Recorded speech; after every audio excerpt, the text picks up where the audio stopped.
SCO यानी Shanghai सहयोग संगठन की बैठक में भारत ने पाकिस्तान को दुनिया के सामने जमकर फटकार लगाई है। दरअसल रक्षा मंत्री राजनाथ सिंह SCO समिट में रक्षा मंत्रियों की बैठक के लिए चीन गए हुए हैं। इस बैठक में राजनाथ सिंह ने आतंकवाद पर भारत का कड़ा रुख साफ किया। राजनाथ ने रक्षा मंत्रियों की बैठक में जॉइंट स्टेटमेंट पर साइन करने से इनकार कर दिया, क्योंकि इसमें पहलगाम में हुए आतंकी हमले को शामिल नहीं किया गया था, जबकि बलूचिस्तान में हुई घटना इसमें शामिल थी। भारत ने इस पर अपनी नाराजगी जाहिर की और स्टेटमेंट पर साइन नहीं किए। बैठक में राजनाथ सिंह ने पाकिस्तान पर निशाना साधते हुए कहा कि आतंकवाद के प्रति भारत की जीरो टॉलरेंस नीति आज जग जाहिर है। इसमें आतंकवाद के खिलाफ खुद की रक्षा करने का हमारा अधिकार भी शामिल है। हमने दिखाया है कि आतंकवाद के केंद्र अब सुरक्षित नहीं है। हम उन्हें निशाना बनाने में संकोच नहीं करेंगे। रक्षा मंत्री राजनाथ सिंह के इस बयान पर बीजेपी और सहयोगी दलों के नेताओं का कहना है कि पीएम मोदी का नया भारत अब किसी के सामने झुकता नहीं है, बल्कि करारा जवाब देता है।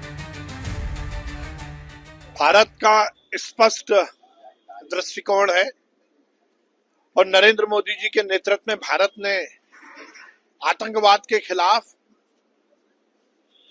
पूरी तरह से दृढ़ निश्चय के साथ उसके सफाई का निश्चय किया है। जब से नरेंद्र मोदी जी इस देश के प्रधानमंत्री बने हैं, आतंकवाद के मामले में जीरो टॉलरेंस पर भारत की सरकार काम कर रही है और निश्चित रूप से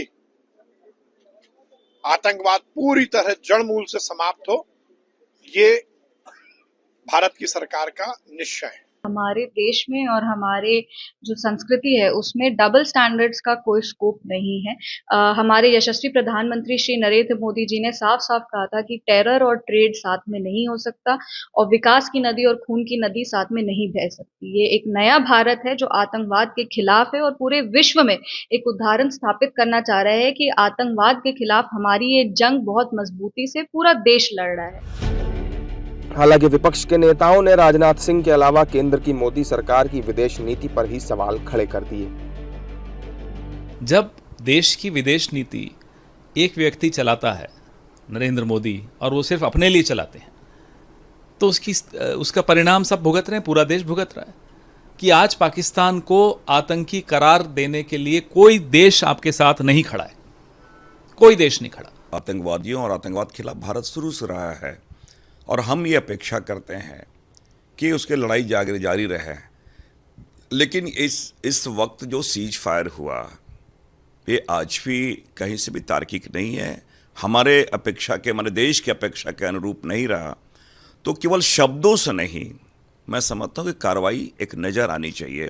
और दो बात मैं जरूर आपको कहना चाहूँगा। आपने देखा होगा रूस और यूक्रेन के वॉर में जिस प्रकार वो वहाँ पर एक अपने दृढ़ता दिखलाई, ईरान और इजराइल के वॉर में जो दृढ़ता दिखलाई, इस समय जो दृढ़ता नज़र आनी चाहिए थी पाकिस्तान के साथ में, हम बढ़त में थे, हम वापस आ गए, हम सीज फायर किए। ये एक भारत आज भी ये प्रश्न पूछता है देश से, मोदी जी से। रक्षा मंत्री राजनाथ सिंह का इशारा पहलगाम के आतंकी हमले को लेकर था और आतंकी हमले के जवाब में किए ऑपरेशन सिंदूर का भी जिक्र उन्होंने किया। इस मौके पर पाकिस्तान के रक्षा मंत्री ख्वाजा आसिफ सुनते ही रह गए। इसी के साथ ऑपरेशन सिंदूर की गूंज पूरी दुनिया को चीन की धरती से भी सुनाई।